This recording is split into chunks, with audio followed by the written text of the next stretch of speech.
Vamos conhecer a fazenda Cachoeira Grande, aqui próximo da cidade de Vassouras, no Vale do Café. Uma fazenda que foi totalmente restaurada. É um luxo de fazenda, maravilhosa e muito bonita, linda a fazenda. E o último morador, o último proprietário, restaurou essa fazenda todinha, com todos os móveis, tudo, toda restaurada. E ela pertenceu ao Barão de Vassouras, que é o Francisco José Teixeira Leite. Era um barão riquíssimo da época do século XIX, e nós vamos conhecer. Essa visita foi uma visita assim, guiada por uma historiadora e guia turístico da região. Ela é Silvana, que ela chama. Muito simpática e nos acolheu muito bem. Deu uma aula para nós ali, sabe?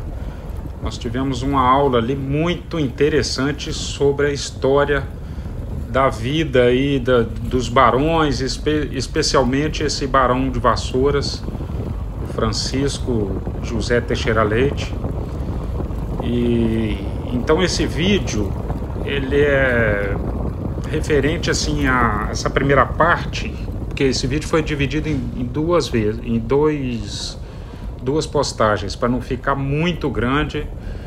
Então essa primeira parte é a aula, né? É a apresentação da fazenda com a aula explicando, né, para nós entendermos bem a origem da fazenda, como ela foi fundada, né, na época dos escravos e tudo, e sobre a família desse barão.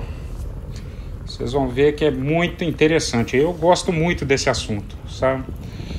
E o segundo vídeo, que vem logo em seguida, depois desse, é que nós vamos mostrar o interior da casa, principalmente.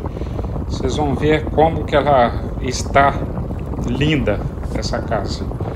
Muito bonita mesmo. Da porteira da fazenda ali até a sede, a casa sede, a gente anda um trecho ainda aí de mais ou menos 1 quilômetro, ou talvez um pouquinho mais. É por aí, 1 quilômetro mais ou menos. A fazenda é bem grande e a região está sendo, parece assim, reflorestada naturalmente. Eles estão deixando as florestas ali se recuperarem. Vocês podem perceber que parece que é uma mata assim secundária, né, que está sendo formada, mas não está sendo plantada assim, está sendo reflorestada naturalmente.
segunda visita aqui na Fazenda Cachoeira Grande.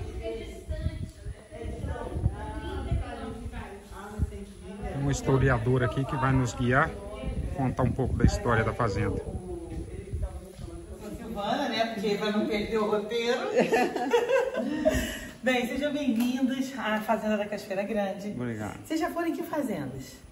Paraíso. Nós fomos a Paraíso, na Boa Sorte. Gente, vocês já começaram Vista Alegre. Vista Alegre. Top de Eu top, fui né? a Mulungu Ah, que bom! e amanhã nós vamos secretária. Aí vai encerrar com chave de ouro.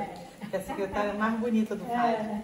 Eu brinco que a Paraíso é mais original, mas a secretária é mais bonita. Isso, eu imagino. Eu não E nós conheço. somos mais simpáticos. Agora Eu acho que quando eu vi há 7 anos atrás. a Paraíso eu achei um espetáculo. É um espetáculo. Um espetáculo. E os donos são maravilhosos, né? São. Vocês foram na União ou não?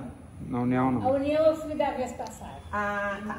Então já vamos fechar com chave de ouro, né? É. Bem, gente, vamos combinar assim. Se vocês não estiverem gostando, se eu estiver repetindo, o que eu tô fazendo já falou. Aí vocês vão fazendo assim, eu puxo, eu falo comigo já. Se eu falei com você no telefone, você não me atendeu, mas o destino, ó. O destino me colocou aqui. Olha que coisa boa, né? Grande. Agora, onde começa essa história toda? Aqui existiam 2 caminhos, não é? Que eram abertos para os índios puris e araris, que eram os povos originários aqui da região. E que no começo do século XIX eles vão começar a ser aldeados numa cidade que vocês já ouviram falar ou já passaram por lá, que é Conservatória. Sim. Não é? Então, Já fui. Conservatória lá no século XIX era um aldeamento indígena, tá? Sobre os araris e os puris. Os tamoios, que estão desde a Baía da Guanabara, que também faziam parte aqui, né? Eles não se rendem a serem aldeados lá, nem catequizados pela Igreja Católica. Então, eles vão migrar para a região que hoje a gente está ali entre Paraty, né, e Angra dos Reis. Então, eles ocupavam aquela região. Um desses caminhos vai surgir o que a gente chama de caminho novo, que é a vertente que ligava o Minas Gerais até o porto do Rio de Janeiro. Os europeus, os portugueses, que eram inteligentíssimos, não fazem mais nada do que aproveitar um caminho que já era aberto. Então, eles oficializam esse caminho, não é? Botam posto de fiscalização. E aí, quem que vem? Os mineiros, que já estão nas Gerais ganhando dinheiro, que já são homens do rei, que já têm escravizados para isso, né? E que foram os responsáveis de integrar todo esse país. Eu sempre brinco assim, se não tivesse o ouro lá no centro do nosso país, eu não sei o que a gente seria, né? Porque foram eles que montaram lá estradas, comércio, vilas, cidades. E aí houve a preocupação de tomar conta desse país. Aí o destino vai conspirar ao nosso favor, né? E aí, Dom João VI, muito corajoso, não é? Napoleão Bonaparte já havia... Vocês estavam falando da França, não é? Napoleão Bonaparte já tinha tomado o lugar do rei, já tinha tirado os revolucionários todos do poder, não é? Já estava ficando, não é, antipático para os seus aliados, porque ele queria tomar conta de tudo que estava ao redor. Olha um pouquinho para Portugal e diz assim, agora é a hora de tomar conta de Portugal. E aí, como o rei português tinha muitos negócios, né, com a Inglaterra, ele acaba se refugiando aqui no Brasil. Refugiando não, estratégia de guerra. Porque, não é, Dom João VI reconhece mesmo em um dos seus livros de memórias que o único monarca europeu que conseguiu combatê-lo foi Dom João VI. Porque você não toma um país se você não tira o monarca do poder, não é? Se você não domina. Então não adianta eu dominar um território se Dom João VI fez uma estratégia. Ele mudou para o outro lado do Oceano Atlântico e transforma aqui em Reino Unido.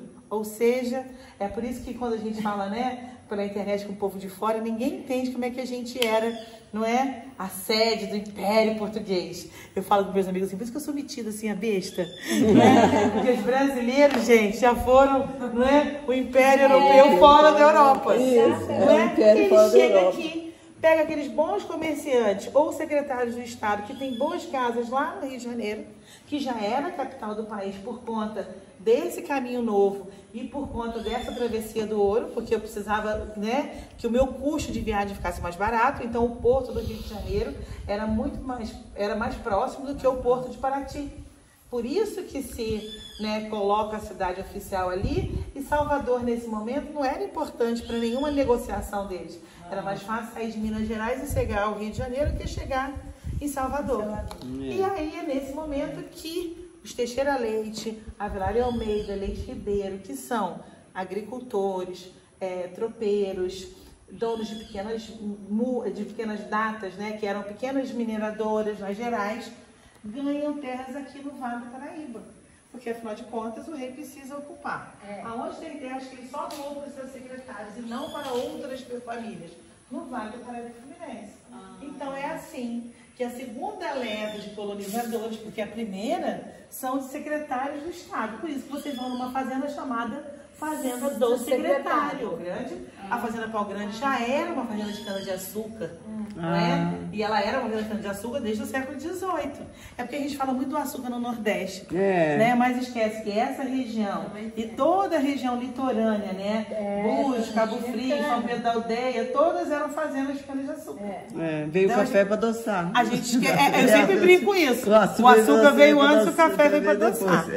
Então, eles vão ocupar aqui essa região e junto com essa leva vem funcionários da coroa, entre eles Custódio Ferreira Leite.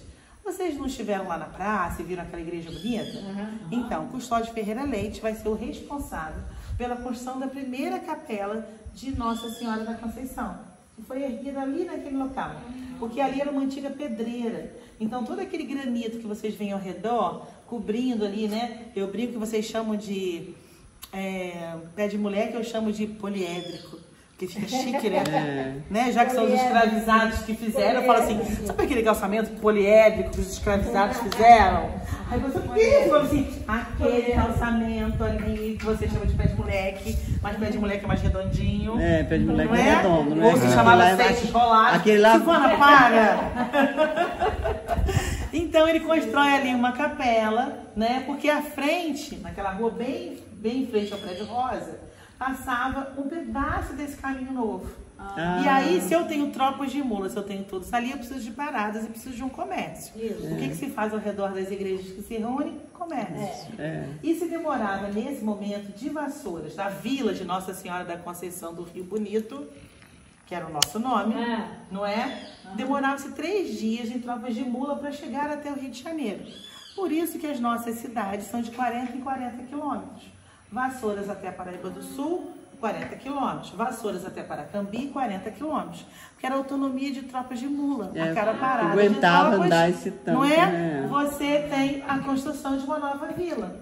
E aí a Seis Marias de Nossa Senhora da Conceição do Rio Bonito ficou grande, não é? Nossa, Nesse caminho, vocês já ouviram por aí, né? Se plantou um arbusto chamado tupeiçava, que os povos originários chamavam de guaxima. E a gente é muito da gente, né? A gente não te dá apelido aos lugares. Para onde você vai? Eu vou pelo caminho das Vassouras.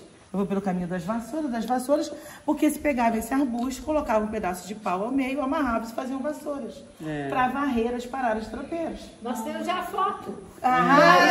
Muito quase bem, isso, maravilhoso. Eles tiram uma vassoura do é ótimo, né? Como essa daqui. E aí, mas a planta, ela tem alguma ação farmacológica? Não, ela é realmente só um arbusto para proteger, para incomodar, para que não passe outros animais. E ela também, ela tinha quantidade. Ela tem quantidade.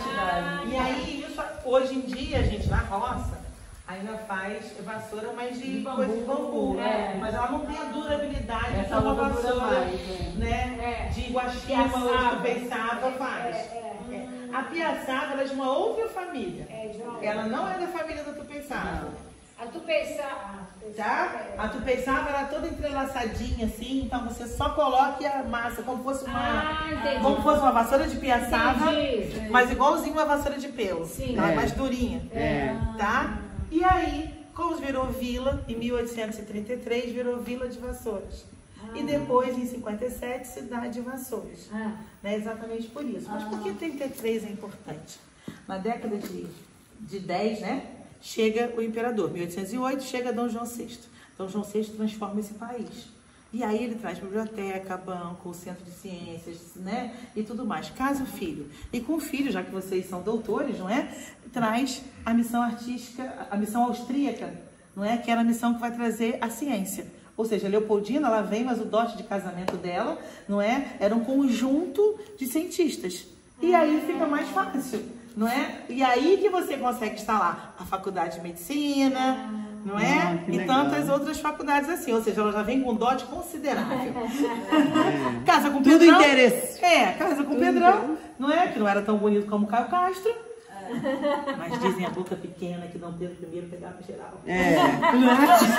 Diz que ele pegou sífilis, né? Que ele era o máximo, não é? O outro falou que ele teve 200. É Marcelo Guia, o Guia da Sorte. 208 filhos. O Marcelo tá aumentando.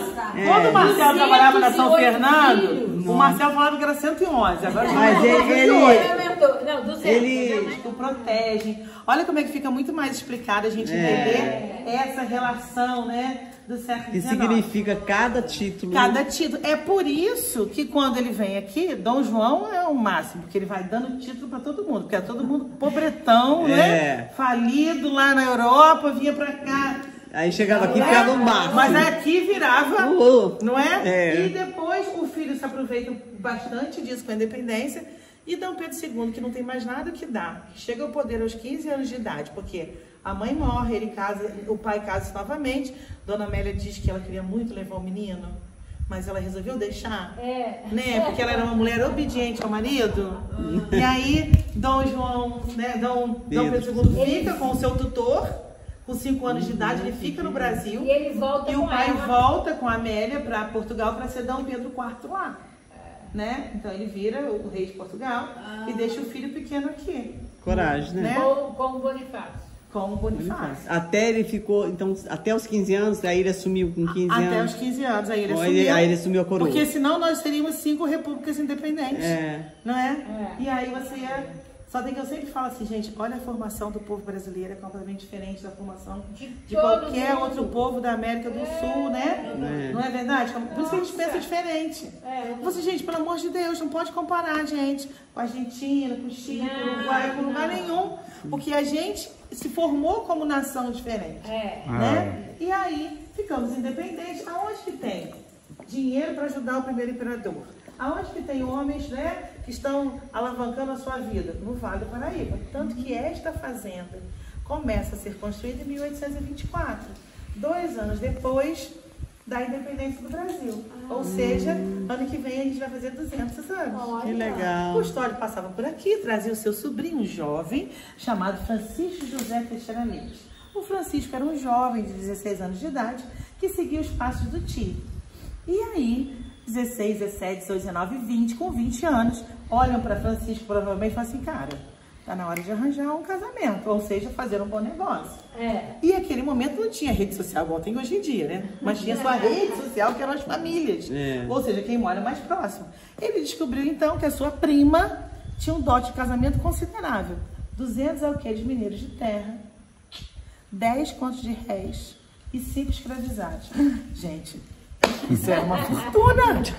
Nesse momento ele se apaixonou perdidamente por essa moça. Não é? Podia ter bigode e tudo. Não é? E os Teixeira Leite tinham uma singularidade como Dom Pedro II. Eles eram fora dos padrões da época, eles eram homens altos.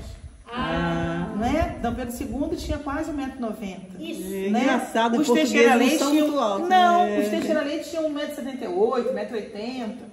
Então, você vê que no museu, quando você vê o manto, aquilo tudo ali, e o pé dele era grande, ele era grande. Então, ele era tipo alto. 42. 1,87 m que ele media. Aquele, só um adendozinho ali para eu acabar de entender direitinho em termos de família ali, assim, essa árvore genealogia da família. O Joaquim José... É irmão mais jovem desse daqui. Irmão mais jovem do Francisco. Do Francisco. Tá. Que era o pai de Eufrásia. O pai de Eufrásia era o Joaquim José. O Francisco José é o tio. Tá. Vai ser esse tio aqui, que é o irmão mais velho daquele lá, que vai pagar os estudos para aquele. Então aquele vai virar advogado. E vai ser esse aqui, junto com aquele lá, que vão fundar a Teixeira Sobrinhos. Né, que era uma casa de importação e exportação de grãos. E vai ser esse daqui que vai dar ao café que os Teixeiras comercializavam um selo de qualidade. A família mais importante é a Teixeira Leite. Não, a mais importante é a da Fazenda São Luís da Boa Sorte, que são os que mais produzem. a mais influente são os Teixeira-Liz. Ah, influente. Olha. Porque se eu falar em importância no século XIX, quem tem importância é quem tem terras escravizadas, né? Mas quem são os financistas do Império? São os Teixeira. Isso. Tanto que tem um jornal que a gente consegue acessar na internet. Que o negócio deles Almanac passou da América. a não ser necessariamente só o café. Não, eles são os capitalistas do Vale. Eles já estão... Eles tinham negócio no, É. eles tinham no Rio de Janeiro, Tanto que emprestavam eles dinheiro. Eles tinham um banco, parece. Eles tinham um banco. Para A praticamente Eufrásia, um ela banco. falava 4 idiomas. Nossa. Imagina uma mulher no século XIX falando 4 Eu falei, essa idiomas. mulher nasceu na época errada. Não, e os documentos, na verdade, eu acho que ela teve um pai lá, né, pagou os estudos para ele e fez com que ele se transformasse no Vale num comissário de café. Então você vai ver que as fazendas dos Teixeira são sempre pequenas, são sempre unidades produtoras de alimento, porque eles são muito mais tropeiros. A Nubia detesta essa história. Eles são muito mais tropeiros e comerciantes do que grandes fazendeiros. Né? Então eles têm grandes extensões de terra, porque eles precisam parecer igual aos seus iguais. Né? Mas na verdade eles comercializam cachaça, eles comercializam Eles grãos, faziam um pouquinho arroz, de cada feijão, coisa, né? trigo, né? Trigo não, nessa época não tinha trigo, né? tinha. Fubá, né? Milho. Fubá, milho, tudo. Tanto que ele faz uma usina de beneficiamento de grãos aqui. Vamos voltar ao nosso Francisco José. Pode? Pode. Foi? Aí o Francisco vai e se casa, tem 11 filhos no primeiro casamento. E aí, nesse primeiro casamento, a sua esposa falece em 1860, né? Então, ele fica viúvo, jovem, triste, com os filhos por aqui. Nesse momento, como era comerciante, isso é uma indagação minha, tá? Eu acho assim, se você comercializa grãos, tecidos, maquinários, roupas, objetos, você também comercializa pessoas. Aí vem a proibição do tráfico negreiro, em 1850. Isso é uma hipótese, tá, gente? Que eu sempre abordo. E, provavelmente, não é? Eu que era legal, fazia um comércio legal de pessoas, passa a fazer um comércio ilegal. É nesse momento que o Dom Pedro II faz a lei de terras e diz que todas as pessoas que já haviam ganhado as terras do rei agora passam a ser dono delas. Cria-se, então, a propriedade privada nesse momento, sociedade anônima, limitada, ele muda, né, as questões econômicas do Brasil. E eu acho que é nesse momento, né, que o nosso Francisco José tem uma ideia ímpar, que é abrir o açude e fazer ali a sua usina de beneficiamento de grãos. Porque aquela usina, os documentos, data de 1860. Ou seja, um trabalho daquele demora em média 10 anos para ficar pronto. Ele abre o antigo rio das Cachoeirinhas, não é? Para ter força e manancial de reservatório ali para baixo. Embaixo ele faz uma usina de beneficiamento de grãos. Ou seja, o que ele vai beneficiar? Ao invés do café e agora em coco, o café já vai limpo, né? Vai o café verde. Ao invés agora de você, né, importar o arroz lá, o seu arroz já vai limpo. O né? milho já vai fubá. O seu fubá, né? A sua cachaça tem um melhor processo de evaporação. Então ele faz lá embaixo uma usina de beneficiamento para tudo. Você veja como é que eles são sempre à frente, né? Era visualizador, ele era um visionário. né? Agora, como é que ele dá o nome a essa fazenda? Existia um riozinho aqui, né, que chamava Rio das Cachoeirinhas. Depois vocês podem pegar o carro e dar a volta assim e voltar, porque a ponte quebrou, né? Então vocês só podem ir lá e voltar. E aí, quando ele vê ali na frente, formava uma grande cachoeira. Nós vamos passar por lá. Como ele não era um homem comerciante, ainda não tinha nenhum título. Vai ligar o nome dele a um santo? Não. Né? Vai dar um nome pomposo? Não. Então ele dá o nome de um acidente geográfico, Fazenda da Cachoeira Grande. Então todas essas fazendas que tem, Fazenda Cachoeira do Mata Dentro, Fazenda Cachoeira do Grande, né? Fazenda Mulungu Vermelho, a senhora pode ver que são os comerciantes. Não é? Pode ver que a Mulungu tem aquelas janelonas, embaixo era onde eram guardados os grãos. Não é por um acaso. Não é? Eles dão esses nomes às suas fazendas porque era muito mais fácil de você saber a quem pertencia, de onde era, e está sempre ligado a um acidente geográfico. Aí triste só, não é? Coitado, puxa vida, do homem, né? 1860, 50 e poucos anos, né? Ele nasceu em 1804, né? Então ele tinha 56 anos, novo ainda, jovem, né? Não tão jovem assim para a época, mas aí ele olha e descobre que a sua sobrinha, não é? Bem mais jovem do que ele, 30 anos só. Nossa. Tá ali, né? Precisando casar. Dando marido. Ele traz a mocinha pra cá, casa-se com ela, né? E com ela ele tem mais 4 filhos, Mas só que tem que, como ele era amigo pessoal do imperador Dom Pedro II, essa menina vivia muito, né, na casa de verão de Petrópolis. Então, quando forem em Petrópolis, procurem, por favor, na Casa dos Nobres, o quadro da segunda baronesa de Vassouras. Ela era tão íntima, não é, da esposa de Dom Pedro II. É a Amélia? Não, é Ana Isméia. Ela tá linda lá, com vestido azul. Um preto, meio azul, cabelo bem pretinho. Isso, eu então, sei. É a nossa segunda baronesa. Está lá, retratada, não é? Por um dos pintores do imperador. Olha, percebeu o grau de intimidade? Ela não era pouca coisa. Tanto que ela não veio morar aqui. Essa fazenda fica para a filha dele, né, do Barão de Vassouras, né, junto com o doutor Lazzarini, que era aquele genro que virou filho, que o doutor Lazzarini, que é médico, então tem uma questão, né, social na cidade. Esse que médico que está no dia lá da inauguração que a Código tenta salvar lá, né? Que eu desmaiei no dia 7 de setembro, olha que lindo. Era aniversário dele, né? Ele trocou a data de aniversário, o Adriano falou, né? Isso, falou. Então, para ser o dia da independência. Isso. Olha que maravilha. Podia trocar até a data do aniversário. Porque eu sempre brinco, eu assim, gente, o dia que o imperador Dom Pedro I foi coroado é dia 12 de outubro. Então, nós deveríamos ser independentes no dia 12 de outubro, né? E não no dia que ele deu o grito.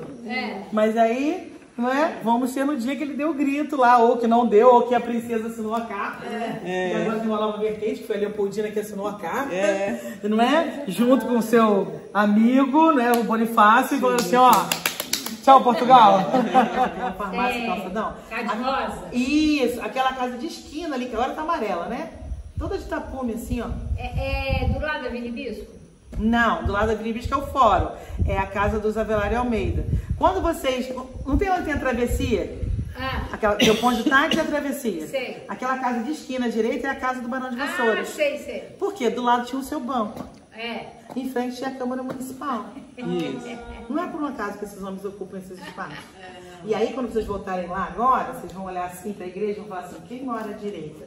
É um Teixeira Leite. Quem mora à esquerda é um Avelário Almeida. Quem está protegido por Deus, por seus negócios, é a Casa Rosa, grandona, que é o Visconde, que é lá da Fazenda São José da Boa Sorte. Agora, quem está em frente à Câmara Municipal? Um Teixeira Leite. O lado que dá para aquela pracinha, não é? Aquele lado que dá para a pracinha é o lado legislativo. O lado que dá para o jardim é o lado judiciário. Olha. Então tem toda essa diferença. Tudo porque ali tinha era uma casa de câmara né? e cadeia. Então, quando vocês visitaram, vocês vão perceber isso. Por isso, duas entradas distintas. A biblioteca é o Barão... Qual biblioteca? Onde tem a biblioteca hoje? Do lado tem um grifo de Cazuza. Do lado da casa de Cazuza. Do lado que tem o leão alado. Não é isso? O Barão do Campo Belo. O avô Delfrade. Aquela do lado da igreja. E também o lado da igreja que tem o pórtico de frente, e que tem o leão alado. Isso. Né? Ali. Barão de També ali. Barão de També. Que era o avô paterno. E no jardim Barão do Campo Belo, que era o avô Aonde paterno. está em reforma, que está todo cheio de tapume assim na frente, é o ali que era a casa do Barão do Amparo, que era ligado à Irmandade Nossa Senhora do Rosário, da Nossa Senhora da Conceição. E ele vai fazer dali para ser um asilo de idosos, em 84. Mas nesse mesmo ano, o São Jean recebe aqui o Conde Day e a Princesa Isabel, porque eles vieram fazer negócios, porque o Vale teve uma grande praga, que é a chamada praga das borboletas, né? Teve um prejuízo econômico muito grande e já estava tendo problema por conta disso, porque na década de 70, né, essa praga veio, enche de lagartas esses cafezais, e os cafezais acabam, né, morrendo. É nesse momento que a gente percebe que na história do Brasil está chegando os imigrantes italianos e estão entrando nas fazendas do Senador Vergueiro, na região de São Paulo. O café não deixa de ser importante. Ele é importante porque ele é chique na França, né? Porque você toma um cafezinho após a sobremesa, porque ele é importante nas fábricas que surgiram na Inglaterra e depois na Bélgica, né? Nos Estados Unidos, na Alemanha, que eram fábricas de trabalhadores que precisavam de uma bebida que fosse mais barata e que desse energia àqueles trabalhadores. Energético, né? Então, esse café servia para isso, né? Era tão energético que já foi proibido, né? Em alguns países o Tem café gente que não toma, né? era proibido, de tanto que deixava as pessoas Se eu não tomar, eufóricas. acho que eu fico... Olha isso, né? Aí aqui, né, a fazenda continua produzindo seus gêneros alimentícios, a sua estrutura fica funcionando muito bem. Na década de 60, nesse mesmo ano que ele construiu, né, a usina de beneficiamento, ele vai fazer daqui, vai fazer uma vaquinha, que nós diríamos assim, um jantar de negócio. Sabe como é que é no jantar? A senhora pode emprestar um espaço na sua fazenda? Que tal doar 2 leitoas? Sim. Seria de bom tom? Sim. Ah, que maravilha. A senhora pode emprestar aquelas pratarias e as velas e os candelabros? O senhor pode trazer uns senhores intelectuais para falar de negócio? Aquela sua sobrinha que toca piano muito bem, o que acha? Isso. Depois nós poderemos, né, fazer um beijamão com o imperador. Seria de bom tom? Isso. Ai, que beleza. Então, depois de muito comer, de muito beber, de muito jantar, né, de muito fazer cena e corte ao imperador, o imperador sentava, não é, no final da noite, por isso que sempre os beijamões eram no final da festa, e as pessoas iam lá pedir. Nesse momento ele condecorava com títulos nobiliários, cedia casas, e geralmente era assim, vou fazer de conta que eu sou imperador, tudo bem? Vossa Graça, com licença. Que tal um emprego para o meu marido? Ou seja, não mudou muita coisa? Não é? Então vai ser nesse momento que o nosso Francisco José, né, comerciante, né, banqueiro, um dos homens influentes politicamente aqui no Vale, vai conseguir arrecadar dinheiro junto com tantos outros fazendeiros, vão fazer um traçado da linha férrea, que vocês conhecem como linha férrea Dom Pedro II, que hoje a gente chama de Central do Brasil. Esse primeiro ramal ligava Santa Rita de Jacutinga, né, ao campo de Santana, ou seja, né, onde hoje é a Central do Brasil. E aí eles patrocinam, financiam essa estrada. O imperador não tem mais nada o que dar. O que ele dá para o Francisco José? Um título. É nesse momento que esse jovem se transforma em Barão de Vassouras. Que é maior investimento e maior proteção, não é? Do que o investimento para melhor transportar os grãos, não é? Gerar dinheiro, gerar impostos para o governo. É por isso que os Teixeiras são nominados no Almanac Lamé como os financistas do Império Brasileiro. Agora ficou bom, né? Então imagine que estão chegando aqui no século XIX, em tropas de mulas, depois de, não é, 40 quilômetros andando, sacolejando, mosquitos, cobras, percevejos, não é? E aí encontra uma parada como essa. Botam as mulas lá, descansam colar, uma boa comida, uma boa sopa, não é?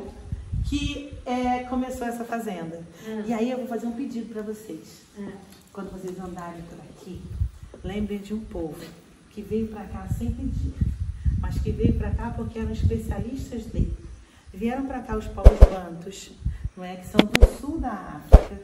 E esses bantus eram excelentes barqueiros, excelentes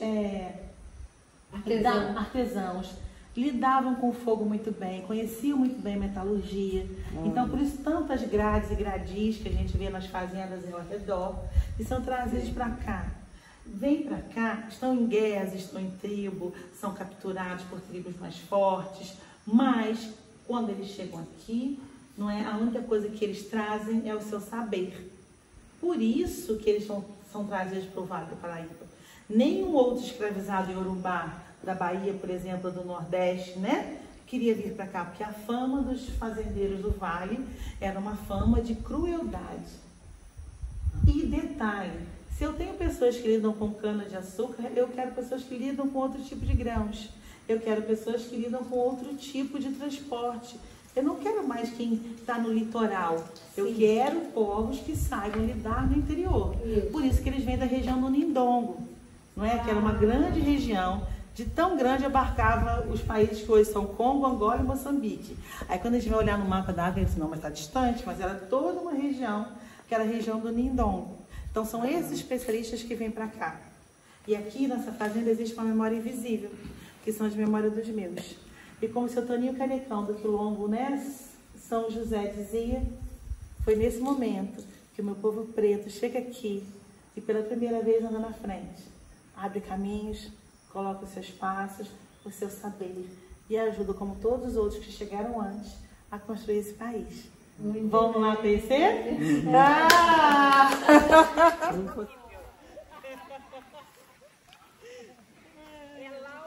Laura do Congo.